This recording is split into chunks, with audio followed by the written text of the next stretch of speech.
This might be one of those video snippets where I say the key point of what we're going to talk about today and just kind of drop my microphone and walk off set. Engagement, team member engagement, requires engaging leaders. Yep. Well, you think about that for a minute, and a lot of leaders believe that they can pull off that sullen, non-communicative, non-engaging, non-interacting kind of model, but yet somehow through policy or programs or a committee, they can turn their team into an engaged team.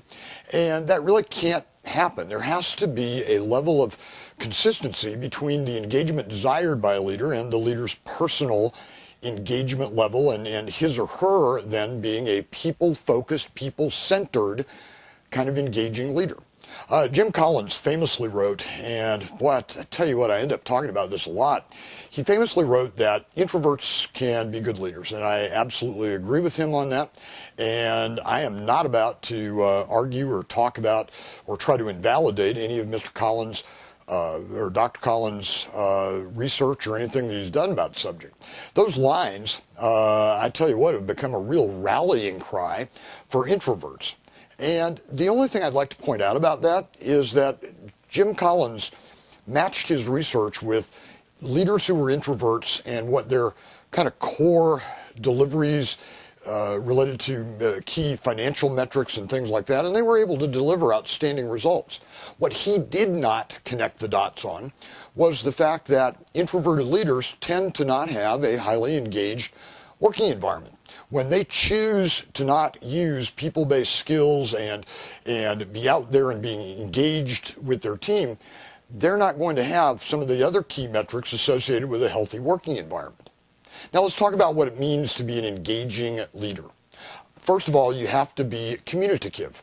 You cannot hide out and live in your office, in your cubicle, managing by email and just plain and simply not interacting with your team. That represents the lowest baseline of being an engaging leader. You've got to be out there, you've got to be visible, you've got to be highly, highly communicative. Second thing that you have to do is show some interest in your team members. You got to get to know them. You got to know what they're about. You've got to operate within the 5 levels of knowing about your team. You got to know about their family composition, about where they're from, what they do outside of work, what their career aspirations and motives are. You also got to know some key things like their birthday and their working anniversary. Bottom line is you got to demonstrate some interest in them, and you got to use that information to engage and connect with them. The third and final thing that you have to do to be a good, engaging, people-focused leader is you got to build quality relationships with them. It's not about subordinate and boss or team member and leader. It really is about developing a human connect with your team members. That is going to require you to, like we talked about a minute ago, demonstrate some interest. But more than that, you're going to have to connect with them, you're going to have to listen to them, and you're going to have to value them for more than just what they provide to you at work. And if you're able to put all of those 3 things together, the relationship piece, the showing interest in them, and the being communicative, you'll be able to demonstrate that you are an engaging leader. One final thought about that, and this is an overall organizational dynamic. To really be a healthy working environment and to be highly engaged top to bottom requires a cascading effect related to those people-focused leaders. What I mean by that is all of the things that I talked about have to be demonstrated at the highest organizational levels all the way down to the lowest organizational levels. It's not enough just to have your supervisors or mid-managers demonstrating it. It has to be done top to bottom.